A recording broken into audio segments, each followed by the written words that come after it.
हर शख्स यह जानना चाहता है कि आखिर सीएम कौन बनेगा, क्योंकि बंगाल में पहली बार बीजेपी सत्ता में आई है। तो देखिए जरा मुख्यमंत्री की रेस में कौन कौन से चेहरे हो सकते हैं। सारे योद्धाओं ने मिलकर यह जीत हासिल की है, जीत बहुत बड़ी है। तो पहला नाम सीएम की रेस में जो है वो है शुभेंदु अधिकारी का। कभी ममता के करीबी रहे शुभेंदु, बंगाल सीएम की रेस में है। ममता को लगातार दूसरे चुनाव में शुभेंदु ने करारी मात दी। बीजेपी को 3 सीटों से बहुमत तक पहुंचाने में शुभेंदु का बहुत बड़ा हाथ है। 2021 के विधानसभा चुनाव में नंदीग्राम में ममता को हराया और 26 में सुरक्षित सीट भवानीपुर से हराया। शुभेंदु अधिकारी बंगाल में भारतीय जनता पार्टी के फायर ब्रांड नेता हैं और सीएम की रेस में शुभेंदु अधिकारी का नाम सबसे आगे। दूसरा नाम देखिए समीक भट्टाचार्य का। पश्चिम बंगाल में बीजेपी के वरिष्ठ नेता और राज्यसभा सदस्य हैं। वो अभी बंगाल बीजेपी के प्रदेश अध्यक्ष हैं। बीजेपी की संगठनात्मक मजबूती में उनका बड़ा रोल है। वो बीजेपी से तब जुड़े जब बंगाल में पार्टी का सीमित राजनीतिक वजूद था। आरएसएस के कार्यकर्ता रहे और संगठन के अनुभवी नेता माने जाते हैं। अगला नाम देखिए जरा, अग्निमित्रा पॉल को आपने देखा होगा, कैंपेन के दौरान इनकी गाड़ी भी तोड़ी गई थी। ममता के सामने बीजेपी किसी महिला चेहरा को मौका दे सकती है, तो अग्निमित्रा पॉल का नाम इस रेस में पहले नंबर पर होगा। महिला चेहरा होने के साथ ही बंगाल में बीजेपी की जानी मानी नेत्री है। आसनसोल दक्षिण सीट से विधायक हैं और इस बार बड़े अंतर से चुनाव जीता है। वहीं पश्चिम बंगाल में बीजेपी महिला मोर्चा की अध्यक्ष भी रह चुकी हैं। एक और नाम है सुकांता मजूमदार का। बंगाल के बालूर घाट से सांसद और केंद्र सरकार में शिक्षा राज्य मंत्री है। सुकांता पश्चिम बंगाल में बीजेपी के अध्यक्ष रह चुके हैं। बीजेपी के प्रमुख चेहरा होने में के साथ केंद्रीय नेतृत्व के करीबी हैं। एक और नाम है दिलीप घोष का।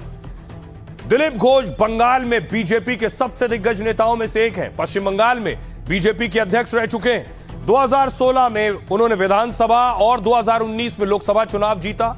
आरएसएस प्रचारक के रूप में उन्होंने अपनी राजनीतिक यात्रा शुरू की। वैसे पीएम मोदी सीएम चेहरे को लेकर कई बार चौंका चुके हैं, तो इन नामों के अलावा कोई और भी सीएम की कुर्सी पर बैठ सकता है, कोई नहीं जानता।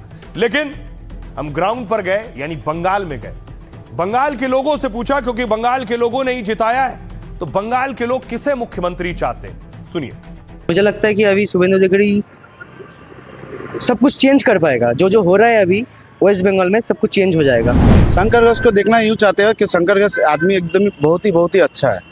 उनके लिए कुछ बोलने का कुछ नहीं है हम लोग। आसनसोल नॉर्थ में हम कृष्णेंदु मुखर्जी को देखना चाह रहा था और आसनसोल साउथ में अग्निमित्रा पाल को देखने चाह रहा था मुख्यमंत्री पद में। कारण महिला, पहले महिला मुख्यमंत्री था, अभी महिला मुख्यमंत्री का मुंह देखना चाहिए। हिंदू को सपोर्ट करता है एक्चुअली, और जो पिछला सरकार है वो एक्चुअली मुस्लिम का सपोर्टर था ऑब्वियसली, इसीलिए शुभेंदु अधिकारी होना चाहिए। मिस्टर शुभेंदु अधिकारी सर को, क्योंकि वो बहुत जनता के लिए बहुत सोचता है, बहुत अच्छा काम करता है। शुभेंदु अधिकारी बहुत फर्स्ट क्लास है। हिंदी बांग्ला सब कुछ भाषा में बोलते हैं, बहुत संघर्ष किए हैं। क्या नाम है? सुकांत मजूमदार। वो एमएलए नहीं किया, लेकिन उसको मतलब बहुत अच्छा हुआ।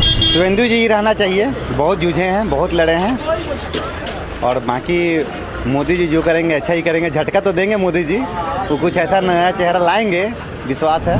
जनता चाहती है जो बीजेपी का सरकार बना उसमें शुभेंदु अधिकारी का मेन लड़ाई लड़ा है, उसी को होना चाहिए। जन्म लिया अग्निमित्रा पाल है, शुभेंदु अधिकारी है, डॉक्टर बिजन मुखर्जी जमुड़िया से हैं, शिक्षित आदमी भी है। आपने सुना, ज्यादातर लोग शुभेंदु का नाम ले रहे हैं। तो क्या शुभेंदु सीएम होंगे? शुभेंदु इस रेस में सबसे ज्यादा मजबूत क्यों है? तस्वीर देखिए, शुभेंदु भवानीपुर पहुंचे। ये वो तस्वीर है जिस वक्त पहुंचे तो उनका कमल के फूल की माला से स्वागत किया गया।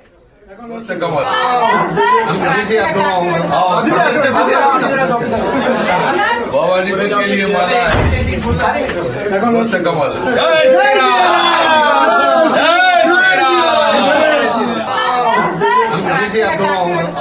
तो क्या शुभेंदु अधिकारी ही मुख्यमंत्री होंगे और शुभेंदु को ही मुख्यमंत्री बनाना फायदेमंद होगा? ऐसा क्यों?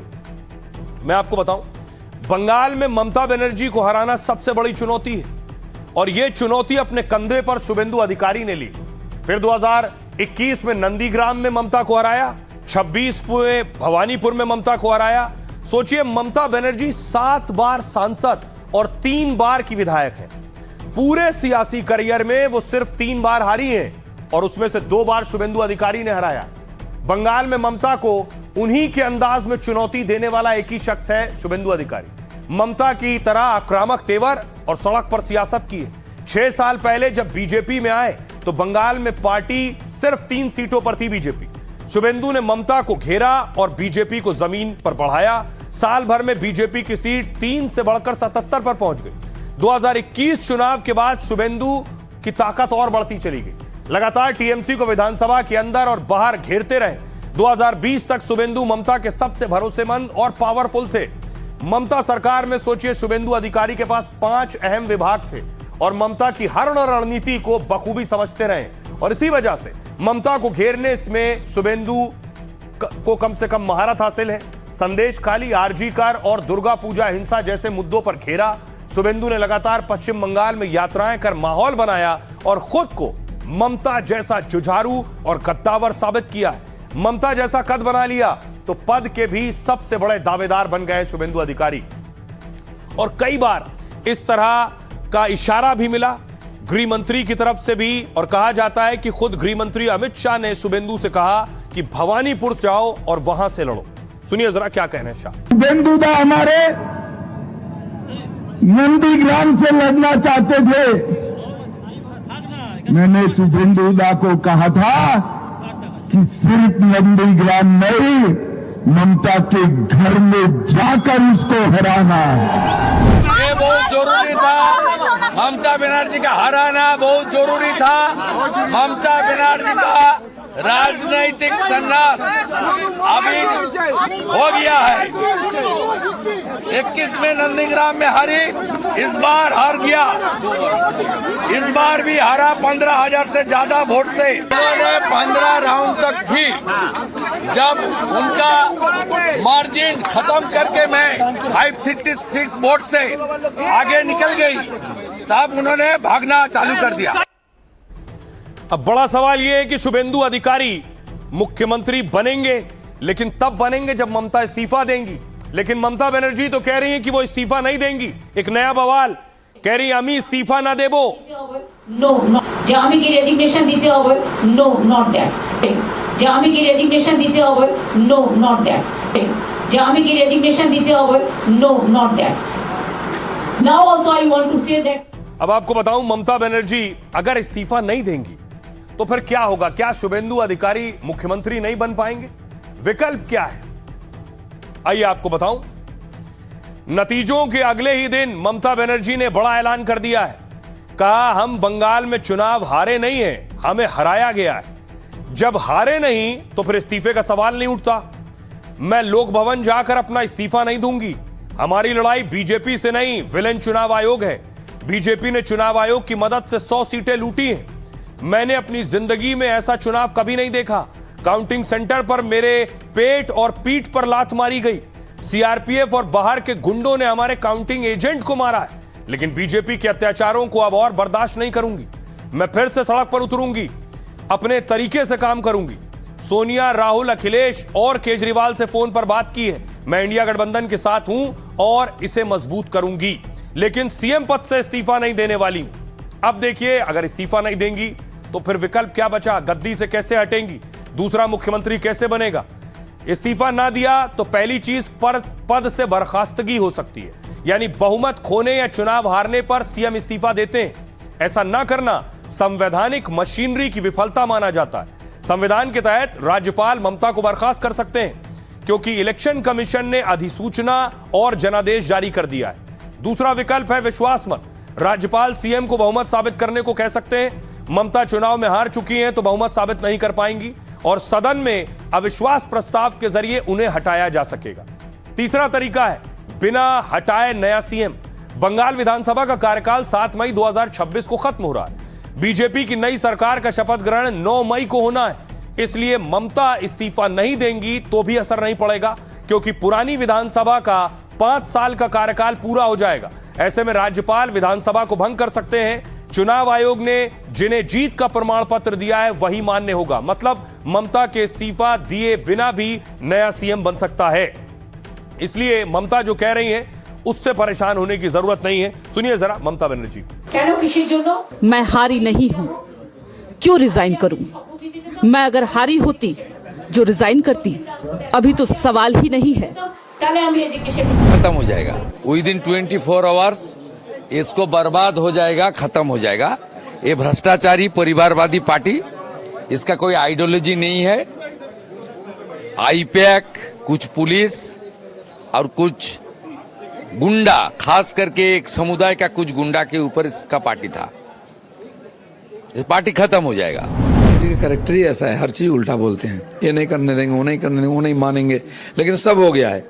370 हटाना नहीं देंगे, जीएसटी लागू नहीं होने देंगे, सीए लागू नहीं होने देंगे, 3 तलाक वाली कानून लागू नहीं होने देंगे। कहाँ बचा है? सब हो गया है। आप बोले एसआईआर करने नहीं देंगे, वो भी हो गया। आप बोले गद्दी नहीं छोड़ेंगे, वो कल छोड़ देंगे। इनकी ये बचपना हट पहले से ही है, विरोध करना, पब्लिसिटी लेना और चुपचाप घर जाना, तो चले जाए। ममता जी ने साफ बताया है कि जिस तरीके से चुनाव में लूट मचाया गया है, हम हारे नहीं है, पर जिस तरीके से लूट के हराया गया। तो एक समय तक राज्यपाल महोदय अपेक्षा करेगा, उसका बाद she will be dismiss, as simple as that. आपका रिजल्ट हो गया, चुनाव का परिणाम डिक्लेयर हो गया, आप बोला है मेरे से 100 सीट जीत छीन के लिया है, तो मैं भी बोलूंगा कांग्रेस ने जो 19 सीट जीता है वो भी मुझे छीन के लिए लिया गया है, मुझको तो 126 ही मिलना चाहिए था। तो गवर्नर अभी जो है कॉन्स्टिट्यूशन के हेड होते हैं किसी भी स्टेट में, और गवर्नर के पास पावर होता है कि अगर मेजॉरिटी जो वहां पर पार्टी है वो मेजॉरिटी में नहीं है, उसके पास विधानसभा में बहुमत नहीं है सरकार बनाने का, तो उसको पद पर रहने का अधिकार नहीं। उसके लिए गवर्नर को जो उचित निर्णय होता है वो गवर्नर ले सकते हैं, और गवर्नर की कॉन्स्टिट्यूशन की शक्तियों में निहित है। तो खैर मुख्यमंत्री तो बनेगा, ममता इस्तीफा दें या फिर ना दें, लेकिन मुख्यमंत्री के लिए जिस शख्स को चुना गया है वो कौन है? वो है गृह मंत्री अमित शाह। अमित शाह को पर्यवेक्षक बनाकर भेजा जा रहा है। वो अमित शाह जिन्होंने बंगाल में बहुत मेहनत की है, प्रचार में भी, रोड शो में भी पूरी ताकत लगा दी है जीत के लिए।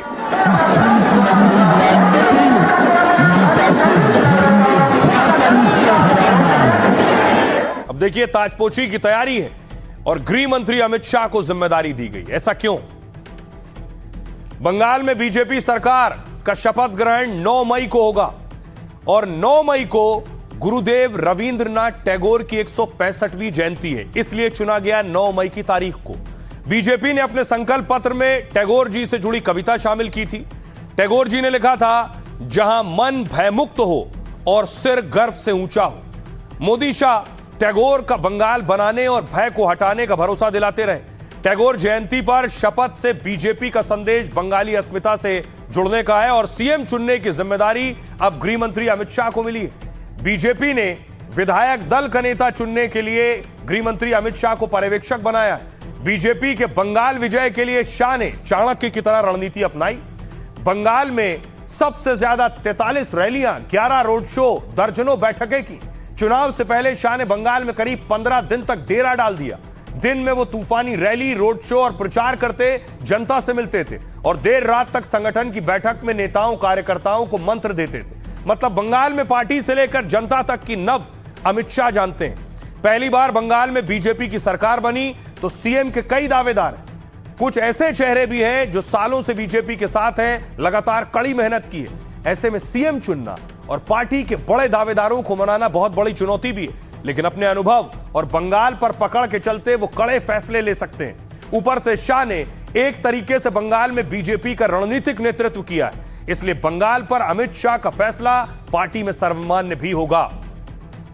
आइए अब आपको सुनवाता हूं, सुनिए जरा बंगाल बीजेपी अध्यक्ष समीक भट्टाचार्य क्या कह रहे हैं। शपथ कब तक होने की उम्मीद है? और उम्मीद नहीं तो प्रधानमंत्री जी कल घोषणा कर दिया 25 वैशाख 9 में रविंद्रनाथ ठाकुर का जन्मदिन, उसी दिन में इस सरकार शपथ ली। अरे बहुत है ना, हमारा गृह मंत्री तो हमारा जान है। गृह मंत्री जैसे तो हमारा मतलब सर पे रख के हमारा बंगाल में को स्वाधीनता दिया है। गृह मंत्री हम लोग को फ्रीडम दिया है, उन लोग को तो सैल्यूट करना चाहिए। उसको तो मैंने लंबा करके प्रणाम करके करेंगे, सर आप लोग बचाया, पूरा बंगाली सनातनी समाज को बचा दिया। अब सोचिए जरा बीजेपी की ये जीत कितनी बड़ी है, पूरी दुनिया में इस पर बात हो रही है। पहले देखिए जरा बीजेपी के अध्यक्ष नितिन नवीन उनके लिए भी बड़ी जीत है, उनका डेब्यू है। बिहार चुनाव के बाद उन्हें अध्यक्ष जब बनाया गया तो पहला चुनाव है, वो भी बंगाल, और अध्यक्ष के तौर पर उनकी मौजूदगी में बंगाल जीत गई बीजेपी।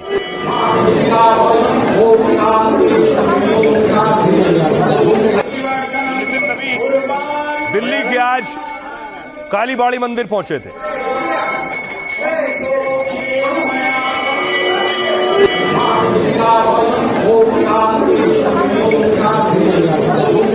दूसरी तस्वीर मैं आपको दिखाऊं।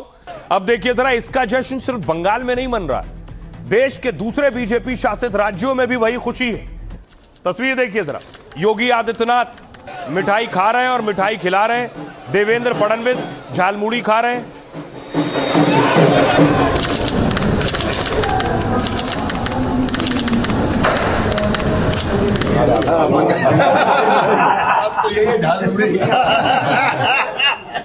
कमाल कर दिया, इंटर्न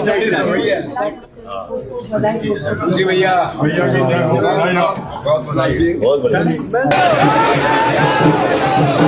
अब देखिए जरा, दुनिया के दूसरे मुल्क में बीजेपी की जीत की बात हो रही है। अमेरिका से लेकर ब्रिटेन तक, पाकिस्तान से लेकर बांग्लादेश तक, देखिए क्या अखबारों में छप रहा है। अमेरिकी अखबार, सबसे पहले मैं आपको दिखाऊं, अमेरिकी अखबार न्यूयॉर्क टाइम्स ने बीजेपी की जीत पर खबर छापी है। उसकी हेडलाइन थी, मोदी ने विपक्ष के गढ़ पर कब्जा कर लिया, मोदी ने बंगाल में चुनाव जीतकर इतिहास रच दिया है, साथ ही ममता के 15 साल के शासन को खत्म कर दिया। ब्रिटेन की एजेंसी रॉयटर्स ने बीजेपी की जीत को अहम बताया है। इस जीत के बाद सीए को गति मिल सकती है। 2029 आम चुनाव से पहले बीजेपी के लिए अच्छी खबर है। अगला है डॉन, पाकिस्तान के अखबार डॉन ने बंगाल के नतीजों पर खबर छापी। मोदी ने विपक्ष के कब्जे वाले पश्चिम बंगाल में रिकॉर्ड जीत हासिल की है। बीबीसी ने बीजेपी की बंगाल जीत की खबर को प्रमुखता से छापा। मोदी की बीजेपी ने कठिन मोर्चे में से एक बंगाल पर विजय हासिल की है, और इस हेडलाइन के साथ बीबीसी पर यह खबर छपी। सालों तक बंगाल में बीजेपी सरकार नहीं बना पा रही थी, लेकिन इस जीत से बीजेपी ने उत्तर पूर्व में विस्तार किया है। गल्फ न्यूज, यूएई की गल्फ न्यूज ने बीजेपी की जीत के जश्न की तस्वीर छापी है। बीजेपी को बढ़त, टीएमसी को झटका, हेडलाइन में पूरी खबर दी गई है। बांग्लादेश में ढाका ट्रिब्यून में भी खबर लीड है, हेडलाइन में, पश्चिम बंगाल में बीजेपी ने इतिहास रच दिया, टीएमसी को बड़ी हार मिली है। आजादी के बाद बंगाल में पहली बार बीजेपी की सरकार बनेगी। एसआईआर के बाद पहले चुनाव में टीएमसी को हार का सामना करना पड़ा है। ये सोचिए, अब इससे अहमियत लगाइए कि बंगाल के चुनाव का नतीजा और उसमें बीजेपी की जीत दुनिया के लिए मायने रखती है। सुनिए सियासतदान। बंगाल में सैफ्रॉन लहर जिसको कहते हैं, एक सत्ता विरोधी लहर, और उसके साथ साथ जो गरुआ लहर, दोनों की मिलते हुए ये नतीजा ऐसा निकला है। लोगों को तो उम्मीद था कि कुछ परिवर्तन होने जा रहे हैं, लेकिन इस तरीके की होगी कि कोई नामो निशान नहीं रहेगा टीएमसी पार्टी के, ये हमारे सोच की बाहर जरूर थी। जनता ने डबल सेंचुरी दे दिया है मोदी जी को, क्योंकि भय को आउट कर दिया, भरोसा को सबके लिए इन कर दिया है। जनता ने पूरा भरोसा किया मोदी जी को, एवं मोदी जी को बोला दोनों हाथों से सेंचुरी दे दिया। 5 साल 2021 से 2026 तक पूरा से पूरा भ्रष्टाचार में डूबा हुआ है। पहले भी कुछ गड़बड़ किया, सेकेंड टाइम जो आया 2016 में, तो इसका इफेक्ट 2021 में नहीं पड़ा। आम आदमी को पास विकल्प नहीं था, ऑप्शन भी नहीं था, इसीलिए वो सोचा मैं जो करेंगे वही मान लेंगे आम आदमी, तो जिस होना चाहिए तो हो गया। बंगाल का जो चुनाव, वो चुनाव थोड़ी था। पिछले 3-4 महीने से हम देख रहे हैं क्या तांडव चल रहा है बंगाल के अंदर। उसी तरह से उन्होंने बिहार के अंदर किया, उसी तरह से उन्होंने महाराष्ट्र के अंदर किया, उसी तरह से जीत कैसे सकते हो जब आप सारे वोट कटवा दोगे। आज भी देश की एक बड़ी आबादी मौजूदा प्रधानमंत्री नरेंद्र मोदी जी के नेतृत्व में विश्वास रखती है, और ये परिणाम कहीं ना कहीं 2029 में होने वाले लोकसभा चुनाव को भी प्रिडिक्ट करने का काम करते हैं। बंगाल में जो सुशासन की सरकार बनाई, लोकतंत्र को जो जीत दी, वो आने वाले बंगाल के भविष्य को और उज्जवल करने वाली है। तो बीजेपी की जीत की बात पूरी दुनिया में हो रही है, लेकिन कुछ ऐसे चेहरे हैं जिनकी जीत की बात चारों तरफ हो रही है। सबसे पहली तस्वीर देखिए, इन्हें पहचानते हैं? ये है अभया की माताजी। अभया की माताजी को बीजेपी ने टिकट दिया और उन्होंने शानदार जीत दर्ज की है। अगली तस्वीर देखिए जरा। दूसरी तस्वीर आपको दिखाऊं।